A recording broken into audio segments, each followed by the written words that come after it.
एक बार फिर से मैं आपका स्वागत करता हूं इस अबंडेंट लाइफ टेलीविजन प्रोग्राम में। दोस्तों, मुझे भरोसा है कि जो संदेश मैं आपको दे रहा हूं ये आपको आशीष दे रहे हैं। आज के मेरे संदेश का शीर्षक है यीशु के ईश्वरीय वचन। मैं आपके लिए पढ़ रहा हूं मत्ती अध्याय 8 वचन 8 से। सूबेदार ने उत्तर दिया, हे प्रभु, मैं इस योग्य नहीं कि तू मेरी छत तले आए, परंतु केवल मुख से कह दे तो मेरा सेवक चंगा हो जाएगा। यहाँ संदर्भ क्या है? एक सूबेदार था और उसका सेवक बहुत बीमार था। सूबेदार ने यीशु के पास संदेश भेजा कि वो अपने सेवक को लेकर वहाँ आएगा ताकि यीशु उसके सेवक को चंगाई दे। और यीशु ने कहा, नहीं, मैं तुम्हारे घर आता हूँ। और इस संदर्भ में सूबेदार कहता है, हे प्रभु, मैं इस योग्य नहीं कि तुम मेरी छत तले आए, परंतु केवल अपने मुख से कह दे और मेरा सेवक चंगा हो जाएगा। अब इसमें बहुत ही विशेष क्या है यीशु के वचनों में, यीशु की आवाज़ में? मेरे दोस्तों, परमेश्वर का वचन कहता है यूहन्ना अध्याय 1 और शुरू के 2 वचनों में कि यीशु तो लोगोस हैं। लोगोस यानी ये तो परमेश्वर की ईश्वरीय आवाज़ है। तो यीशु के पास परमेश्वर की ईश्वरीय आवाज़ है। तो सबसे विशेष बात क्या है? यानी ईश्वरीय आवाज़ या यीशु की आवाज़ या लोगोस के बारे में। पुराने नियम में यीशु लोगोस के रूप में उसने अपने रचनात्मक वचन दिए, मतलब त्रिएकता के साथ यीशु ने बोला और सारी सृष्टि अस्तित्व में आ गई। और ये तो यीशु के सृष्टिकर्ता वचन हैं। और फिर जब हम सुसमाचार में आते हैं, ये सृष्टिकर्ता यीशु का लोगोस जो कि पुराने नियम में है, ये तो सुसमाचार में बन गया, यीशु का फिर से सृष्टि करने वाला लोगोस बना। पुराने नियम में सृष्टि की, सुसमाचार में फिर से सृष्टि की। क्यों? जब परमेश्वर ने यीशु के साथ सृष्टि बनाई तब सब कुछ सिद्ध था। जब मनुष्य ने पाप किया तो सब कुछ सिद्ध नहीं रहा। तो यीशु मसीहा के रूप में हमारे जगत में आते हैं कि फिर से सृष्टि करे उस असली सृष्टि की जो खो चुकी थी। यही तो हम यीशु की सेवकाई में बार बार देखते हैं। 3.5 साल की सेवकाई में जब यीशु ने चमत्कार किए तो उसने क्या किया? उसने फिर से नए बनाए कुछ अंगों को, चाहे वो कान हो या आँखें हो या पैर हो, जो भी हो।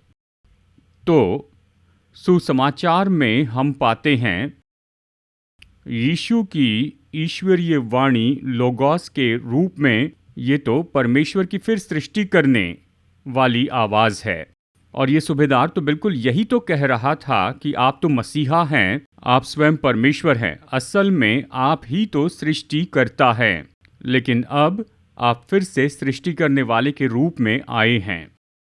बस अपने मुंह से कह दें और मेरा सेवक चंगा हो जाएगा, मतलब वो फिर से नया बनाया जाएगा, पुनः स्थापना होगी, परिपूर्ण हो जाएगा, वो बल पाएगा।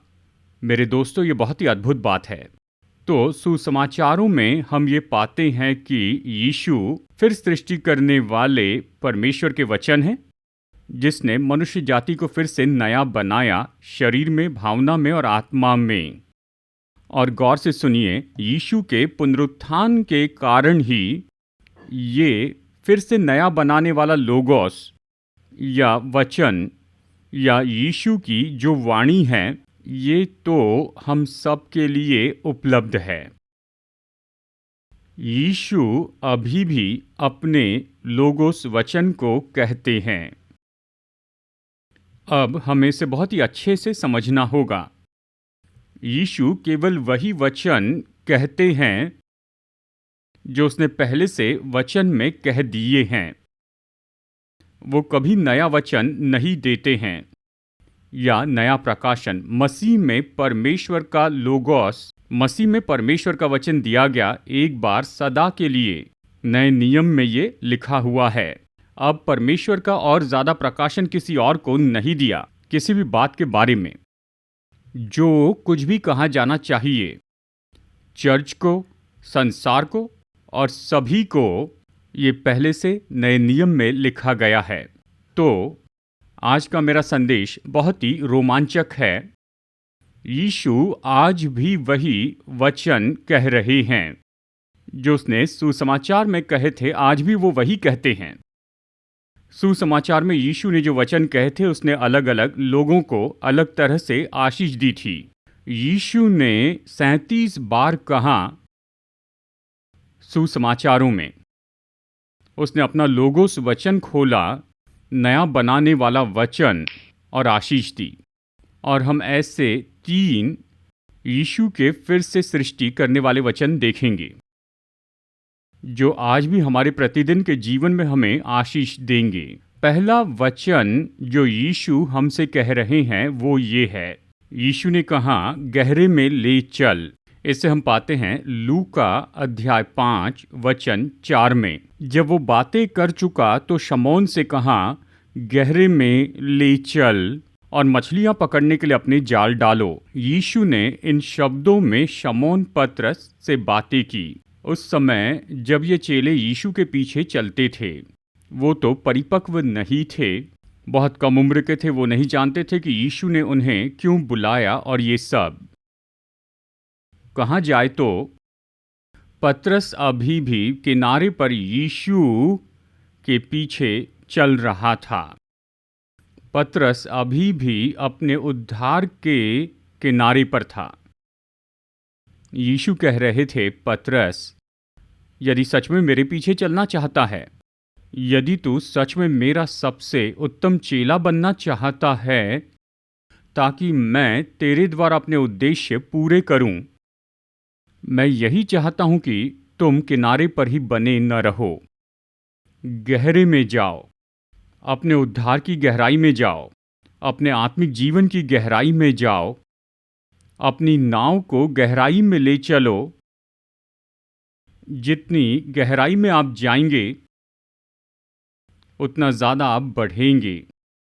आप जितनी गहराई में जाएंगे उतने ज़्यादा सत्य आप अपने मसीह जीवन में खोज निकालेंगे। शुरू में पतरस अपने उद्धार में बहुत कमज़ोर था, लेकिन यीशु के साथ में उसके चलने के समय में और अंत में पुनरुत्थान के बाद पतरस अपने उद्धार के सबसे बड़ी गहराई में चला गया। उसे देखिए जैसे उसने प्रेरितों के काम में प्रचार किया। 3000 लोगों ने एक ही संदेश में उद्धार पाया। देखिए पतरस ने कैसे चमत्कार किए थे। और देखिए ये 2 बहुत ही अद्भुत पत्रियां पतरस ने नए नियम में लिखी हैं। उसकी आत्मिकता की गहराई को आप देखिए। जब यीशु ने पतरस से कहा कि गहराई में ले चल, तो पतरस ले गया और उसने अपने जीवन में यीशु की बातों को पूरा किया। दोस्तों, यीशु आज हमसे बिल्कुल इन्हीं शब्दों में कहते हैं कि तुम गहराई में ले चलो, तुम्हारे उद्धार के बारे में किनारे पर ही बने न रहें। दुर्भाग्यवश आज भी बहुत से विश्वासी केवल किनारे पर ही हैं, नामधारी हैं, केवल मैकेनिकल मसीहत रह गई। चर्च में जाएं, घर लौट आए और अपना जीवन जिए, कोई उन्नति नहीं। दोस्तों, मैं आपको बताऊं, उद्धार तो यीशु मसीह में विश्वास और अनुग्रह के द्वारा है, लेकिन उद्धार की आशीषें इन्हें हम केवल तभी पा सकते हैं जब हम गहराई में लेकर चलते हैं हमारे उद्धार के बारे में। हम जितने गहरे जाएंगे उतने गहरे अनुभव पाएंगे, उतनी गहरी आशीषें और महान बातें पाएंगे। चलिए मैं आपको ऐसे कुछ क्षेत्र बताऊं जहां हमें हमारे उद्धार के बारे में गहराई में जाना ही होगा। हमारा आत्मिक जीवन, नैतिकता का जीवन, हमारा पारिवारिक जीवन। फिर एक और क्षेत्र है गहरे में ले चल, और वो है उन आशीषों के लिए जिनके लिए हम प्रार्थना कर रहे हैं। जी हाँ, हम बहुत सी आशीषों के लिए प्रार्थना कर रहे हैं। वो सारी आशीष आने के लिए जबकि हम किनारे पर ही हैं, हमें गहरे में जाना चाहिए।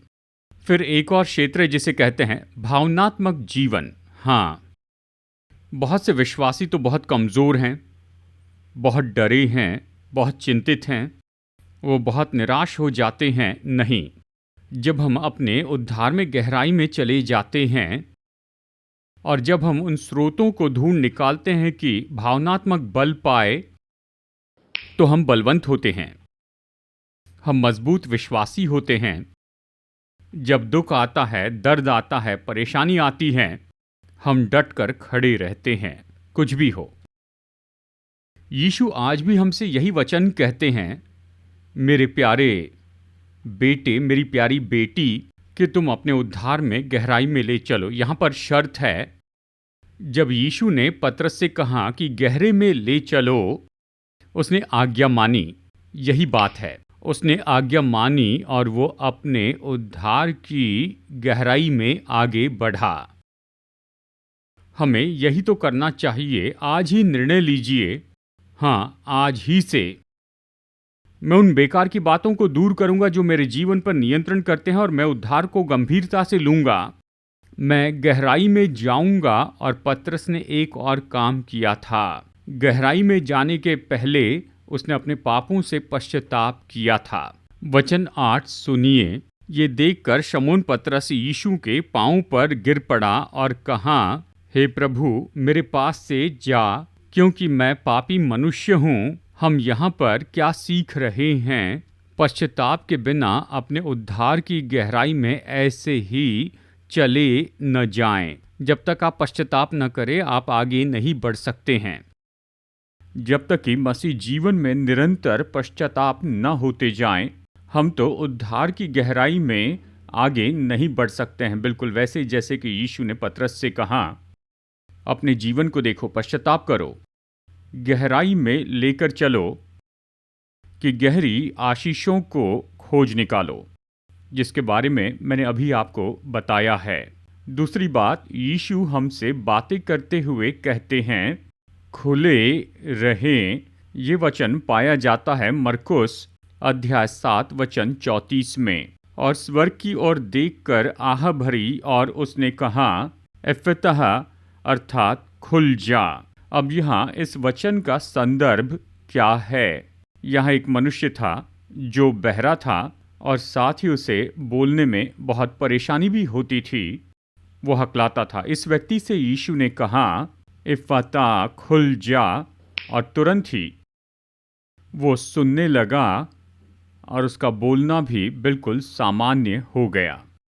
दोस्तों, यीशु, क्योंकि वो तो कल, आज और युगान युग एक से हैं, उसके पुनरुत्थान के कारण ही वो तो हमसे बिल्कुल इन्हीं शब्दों में कहते हैं, खुले रहे। हमारे पूरे मसीह जीवन में ऐसी कुछ बातें हैं जो बंधी हैं, जो कि अब तक खुली नहीं हैं। चलिए मैं आपको कुछ उदाहरण देता हूँ। कहिए कुछ ऐसी दंपत्ति हैं जो सच में संतान चाहती हैं। आपको अपनी संतान चाहिए। किसी तरह जो कोख है वो तो बंद है। यीशु तो निश्चय ही इन शब्दों में कहेंगे कि खुल जा, तो ये खुल जाती हैं। और फिर ऐसे भी बच्चे हैं जिनका विवाह होना है और आप बहुत ही कोशिश कर रहे हैं कि किसी तरह से रिश्ता आए, कुछ भी काम नहीं कर रहा है। यीशु को ये शब्द कहने दीजिए कि खुल जाए, और आपके बच्चों का जो विवाह है वो खुल जाएगा। हमारे परिवार में ऐसे लोग हैं जिन्हें उद्धार पाना चाहिए, उद्धार का अनुभव करना है, नए जन्म का अनुभव करना है। और ऐसा होने के लिए यीशु को ये कहना होगा कि खुल जाए, और वो लोग उद्धार पाएंगे। तो चाहे जो भी क्षेत्र हो, सवाल तो बस यही है।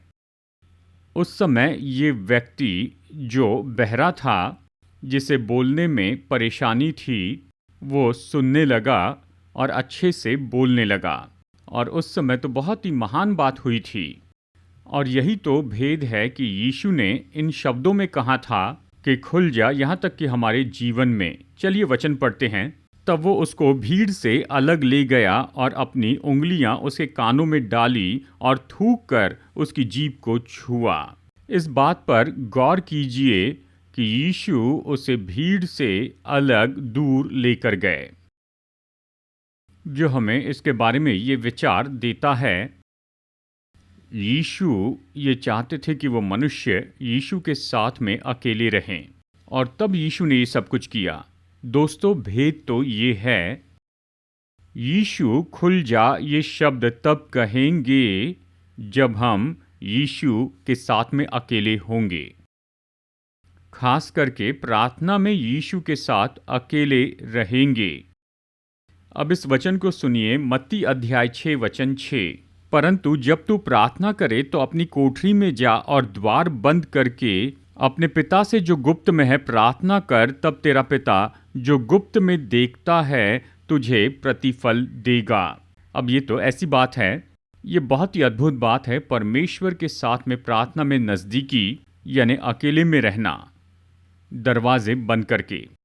ध्यान नहीं भटकना चाहिए, ताकि प्रार्थना में हम उसके साथ नज़दीकी रख सके, यानी नज़दीकी संगति हो पिता, पुत्र और पवित्र आत्मा के साथ।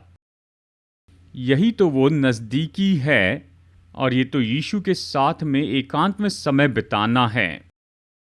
यही तो यीशु के इन सामर्थी वचनों को खोल देगा और वो कहेंगे कि खुल जा। और सच में आप बहुत आशीष पाएंगे। आप आगे बढ़िए और बहुत ज़्यादा समय बिताइए अपने कमरे में एकांत में, और अपने स्वर्गीय पिता से एकांत में प्रार्थना करें, और आपके स्वर्गीय पिता आपको प्रतिफल देंगे। और उसके पुत्र यीशु मसीह आपसे कहेंगे कि खुल जा, और आप आशीष पाएंगे। तीसरी बात, यीशु मसीह हमसे कह रहे हैं, अपनी दुर्बलता से छूट जा।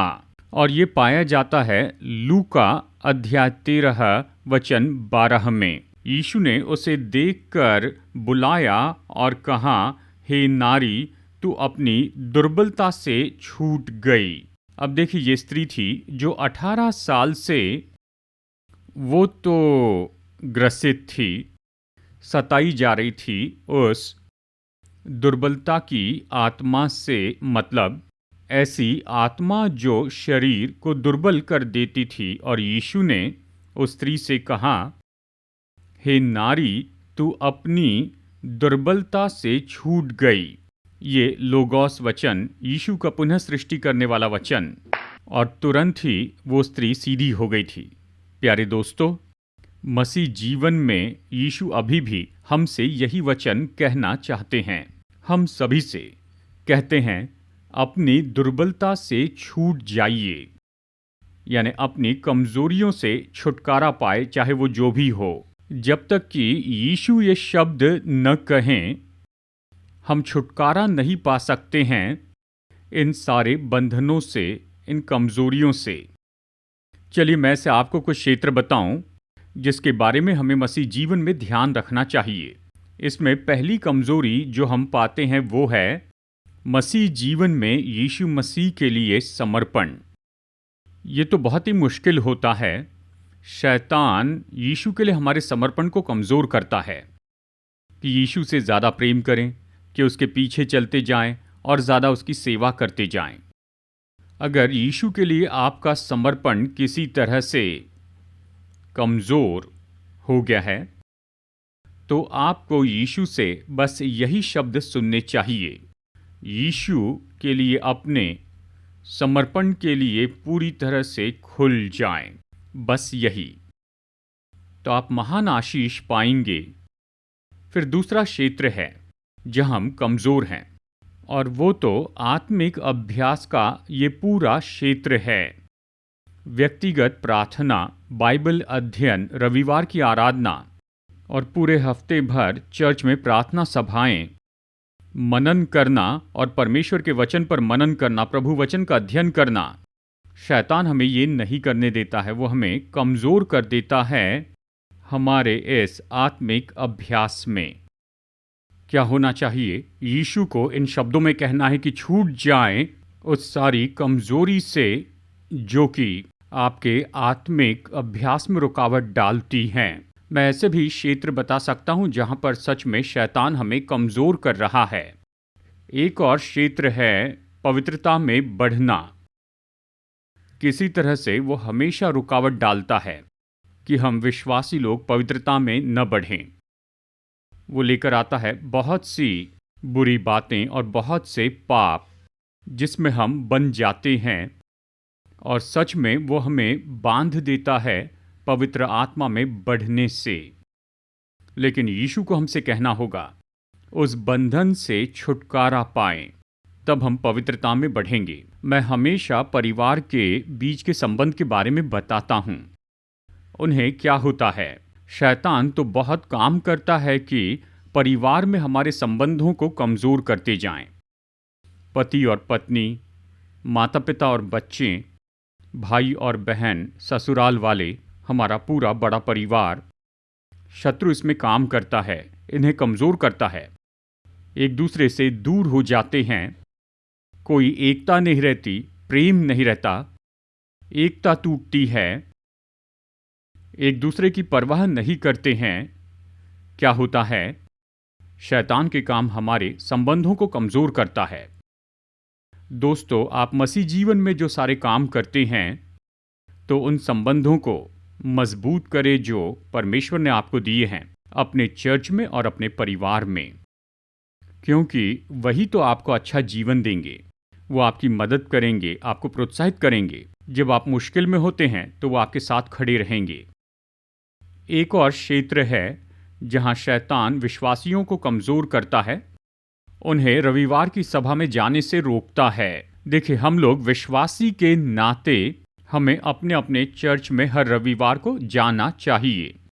साथ ही गौर से सुनिए, कभी देरी से मत जाइए। हमेशा सभा शुरू होने के 10 मिनट पहले जाइए। क्यों? क्योंकि यीशु पहले ही वहां आपकी राह देख रहे हैं। यीशु आपके लिए इंतज़ार न करने पाए, ये दुख की बात होगी। समय पर जाइए किसी तरह। जानते हैं, पूर्वीय परंपरा में चर्च में देरी से जाना ये तो मानो आदत बन गई। यह हमारे डीएनए में आ गया है। चाहे पास्टर कितनी भी बार क्यों न कहे, लेकिन कुछ विश्वासी हमेशा देरी से आते हैं। ये तो यीशु का अपमान करने जैसे है। लेकिन यीशु को कहना होगा इस बड़ी कमज़ोरी से छूट जाएं। और अवश्य ऐसे बहुत से अलग क्षेत्र हैं जिसमें शायद आप खाली स्थान भरना चाहेंगे। ऐसी कौन सी एक बात है जिससे आप छुटकारा पाना चाहते हैं उस एक कमज़ोरी से? अगर आप में ये इच्छा है जैसे स्त्री में थी तो यीशु छुड़ाएंगे। चलिए मैं आपको समझाता हूं दोस्तों। यीशु ने कब यानी इस स्त्री से कब ये कहा कि तू अपनी दुर्बलता से छूट गई? यहां पर जानकारी है, यहां पर कुंजी है, यहां पर रहस्य है। लूका अध्याय 13 वचन 10 और 11। सब्त के दिन वो एक आराधनालय में उपदेश दे रहा था और वहां एक स्त्री थी। देखिए, ये स्त्री कहां पर थी? ये तो आराधनालय में थी, जो कि यहूदियों की आराधना का स्थान है। तो विश्वासी के नाते ये तो हमारे चर्च हैं। जब यीशु ने इन शब्दों में कहा कि अपनी दुर्बलता से छुटकारा पा, तो निश्चय ही हमें चर्च में रहना चाहिए, हर एक आराधना की सभा में, ताकि यीशु हमें वहां देख सके। कहिए कि ये स्त्री कहीं और किसी सड़क पर होती तो यीशु कभी उससे ये नहीं कहते और ये कभी अपनी दुर्बलता से छुटकारा नहीं पाती। लेकिन ये तो यहाँ आराधनालय में थी। हर रविवार चर्च में जाइए, हर प्रार्थना सभा में जाइए, और चर्च में जो हर एक आत्मिक अभ्यास होते हैं उनमें ज़रूर जाइए। यीशु वहाँ पर हैं और जब हम वहाँ जाते हैं, यीशु हमारी इन कमज़ोरियों को देखेंगे और हमसे कहेंगे अपनी इन कमज़ोरियों से छूट जाएं। और जब यीशु इन शब्दों को कहेंगे तो ये पूरा हो जाएगा। प्रार्थना करते अनुग्रहकारी परमेश्वर स्वर्गीय पिता, यीशु मसीह हमारे उद्धारकर्ता और प्रभु, पवित्र आत्मा में तसल्ली देने वाले आपके वचन के लिए धन्यवाद। हमारे उद्धारकर्ता प्रभु यीशु, आप कल, आज और युगान युग एक से हैं। वही वचन जो आपने सुसमाचार में कहे हैं, आप हमसे कहेंगे। प्रभु, आपके वचन के लिए धन्यवाद। इन 3 वाक्यों के लिए धन्यवाद जो आपने कहे थे और इन्हें आज आप हमारे जीवन में फिर से कहना चाहते हैं। प्रभु, हम प्रार्थना करते हैं आप यही 3 वाक्य कहिए कि गहरे में ले चलो, और ऐसा होने के लिए हमारी मदद कीजिए कि हम आपकी आज्ञा मानें और हम अपने उद्धार की गहराई में आगे बढ़ते चले जाएं। यीशु, हम प्रार्थना करते हैं कि आप फिर से यही बात कहिए, इफ़ाता खुल जाए। मसीह, जीवन में ऐसी बहुत सी बातें हैं जिन्हें खुलना चाहिए, इस संदेश को सुनने वाले आपके लोगों के जीवन में भी। प्रभु, इस शर्त के लिए धन्यवाद कि आप चाहते हैं कि हम प्रार्थना में आपके साथ एकांत में हो, कि आप हमसे ये शब्द कहें कि खुल जाएं। हमारी मदद कीजिए कि हम व्यक्तिगत प्रार्थना के जीवन में और ज़्यादा समय बिताएं। साथ ही हम प्रार्थना करते प्रभु कि आप निश्चय ये वाक्य कहें कि अपनी दुर्बलता से छुटकारा प्राप्त कर लें। यीशु, मदद कीजिए कि हम उपस्थित हो हमारे चर्च में, आराधना की सभा में और सारी सभाओं में, ताकि आप हमें इस तरह देखें और इन शब्दों में हमसे कहें कि अपनी कमज़ोरी से छुटकारा पाएं। और जब हम छुटकारा पाएंगे प्रभु, तो हम बहुत आशीष पाएंगे। अपने लोगों के जीवन में इस वचन पर आशीष दीजिए, पवित्र आत्मा की सामर्थ में, क्योंकि मैं हमारे उद्धारकर्ता प्रभु यीशु के सामर्थी नाम में प्रार्थना करता हूँ। आमीन। हमारे उद्धारकर्ता प्रभु यीशु मसीह के नाम में आप सभी लोगों को अभिवादन। दोस्तों, कृपया कर आप इस वीडियो को देखिए जो हमारी सेवकाई के बारे में पूरा विवरण देता है। ये सेवकाई तो स्थापित की गई है हैदराबाद, भारत में, और हम 6 महान सेवकाइयों में जुड़े हैं। नंबर 1, मैं टीवी पर आता हूँ और 5 भाषाओं में वचन का प्रचार करता हूँ, इंग्लिश, हिंदी, तमिल, मलयालम और तेलुगु में। लाखों लोग इन संदेशों को सुन रहे हैं और वो उद्धार पा रहे हैं और विश्वासी अपने विश्वास में बल पा रहे हैं। और हमारी दूसरी सेवकाई है प्रचार की सेवकाई, जहाँ मैं बहुत सी जगहों पर जाता हूँ, केवल भारत में ही नहीं लेकिन विदेशों में भी।